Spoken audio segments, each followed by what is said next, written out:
Hey everyone, so I've been using Mailcow and Mailinabox. These are two popular self-hosted email solutions. If you're looking to take control of your email, stick around to see which one's right for you. First up, we have Mailcow. It's a Docker-based email server suite that's packed with features. You get a modern web interface, spam filtering with RS Spamd, antivirus via ClamAV, and even groupware with Sogo for calendars and contacts. Setup's pretty straightforward with Docker, but it's resource hungry. Think 6 gigabytes of RAM minimum.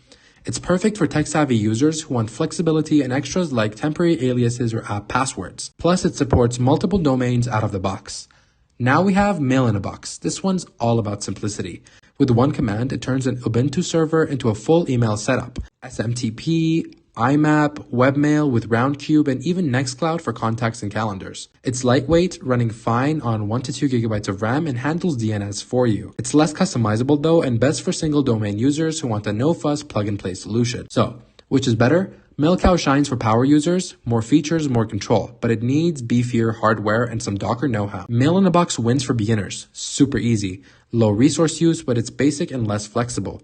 Small personal setup? Go Mailinabox. Business or multi-domain needs? Mailcow is your pick. That's it, guys. Check the chart below and let me know your thoughts in the comments. See you next time.